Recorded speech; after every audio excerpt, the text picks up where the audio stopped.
Hello, all you beautiful people. Recently, we did a video with Serge talking about how superheroes would vote, but I have to share something more because I notice opinions sometimes don't track with factual reality. And here are some compelling facts, some of which this country has never seen. 40 out of 44 of Trump's previous cabinet refused to work with Trump again, including his own VP, saying, quote, anyone who puts himself over the Constitution should never be president, end quote. That's very interesting. For the first time in our country, hundreds of Republican officials have repudiated Trump, endorsing Harris. I've lost track. There's over 400 Republicans now. Putting country over party, not voting Republican for the first time ever in their lives. 111 of them signed a letter going on and on why they, quote, firmly oppose the election of Donald Trump, end quote. You can look it up. Over 400 Republican officials. This has never happened in our country before. Then, four-star General and Chief of Staff John Kelly explains how Trump praises Hitler, admires dictators, and, quote, falls into the general definition of a fascist for sure, end quote. Then two more Chiefs of Staff, Mark Milley and Jim Mattis, join in agreeing with John Kelly. All this is true and very alarming. As Taylor Swift said, do your research. I've done mine. And speaking of Taylor Swift, how many celebrities have denounced Trump supporting Harris? And some say, oh, that doesn't mean anything. Yes, it does. Remember, Trump is a celebrity from The Apprentice reality TV show. Celebrities are his peers. We admire, respect, look up to our celebrities or they wouldn't be there. Every day a new major celebrity, Taylor Swift, Beyonce, Barbra Streisand, Cardi B, Madonna, Leonardo DiCaprio, Spike Lee, George Clooney, Jennifer Lopez, Ricky Martin, Bad Bunny, Star Wars actors, Mark Hamill, Harrison Ford, Marvel actors, a whole team of Avengers actors just did a video. Maybe this saw Serge's video. The list goes on and on. Bruce Springsteen, Michael Keaton, Arnold Schwarzenegger. Now, Arnold is interesting, a politician and a celebrity, the closest peer to Trump. This means something. Now let me touch on Harris. When I hear someone say Harris is dumb, I hear ignorance. Harris is a licensed attorney. I'm an attorney myself, so I know Harris is smart. It takes a lot to pass the bar exam. She has had successive government positions with increasing responsibility, going from district attorney to attorney general to senator to vice president. That's not dumb. That's solid experience. 21 years of government experience going in as a nominee for presidency. Ronald Reagan, a celebrity, had 8 years as governor. John F. Kennedy had 13 years of experience. Obama had 11 years. Trump had 0 years of experience coming in as a nominee. Harris has 21 years. So saying Harris is unqualified is not true.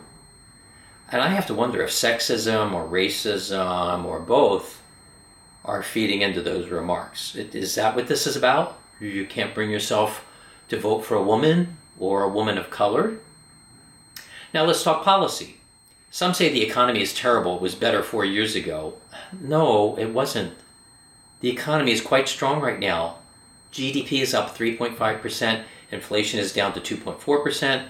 Unemployment is down to 2.1%. The Dow has more than doubled in the last 4 years. And yes, grocery prices are really high. But the U.S. economy is stronger than any other economy in the world right now. These are facts. Dozens of Wall Street Journal economists say inflation and deficits will be higher under Trump than Harris.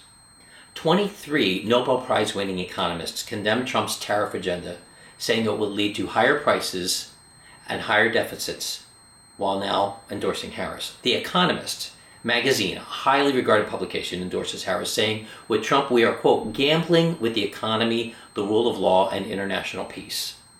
This is serious. If your concern is the economy, how many economists do you need? And let's not forget, 154 scholars ranked Trump as the worst president among all. And this came out of University of Houston in Texas and Coastal Carolina University in South Carolina. These are southern red states. And their survey arrived at Trump as the worst president. U.S. News & World Report did its own ranking with Trump in the bottom 10 of worst presidents. There are other presidential rankings. Trump is at the bottom. You can look them up yourself. So how am I to trust Trump with the economy? And why would you want him back in office? Notice none of this is opinion. I'm sticking to the facts here. Trump had 6 bankruptcies, a $364 million civil fraud judgment, a $2 million charity abuse judgment, a fake charity shutdown, a $25 million fraud settlement with his fake Trump University shutdown, 2 impeachments, adjudicated sexual assault, that's civil rape, judgment for defamation, Eddie Grant's recent judgment of copyright infringement against Trump, 34 felony charges. These are crimes.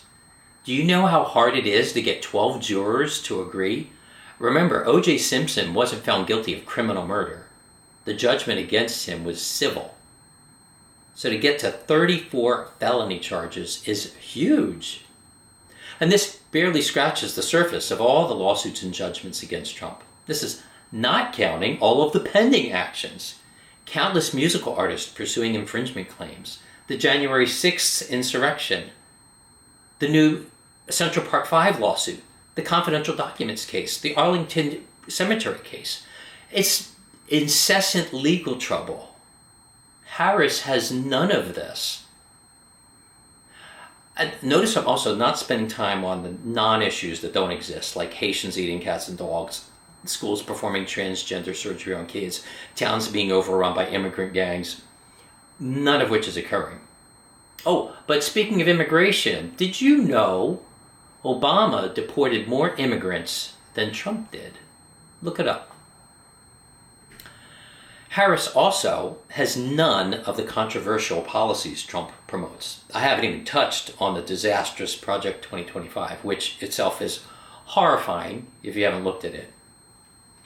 So Harris's policies have the support of dozens of economists, hundreds of Republican officials, countless celebrities.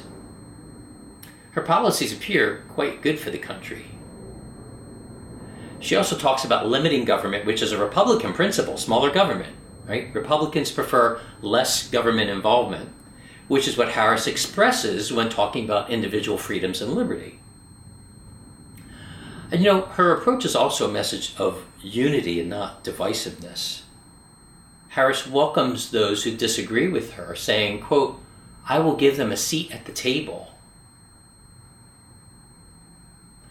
How refreshing.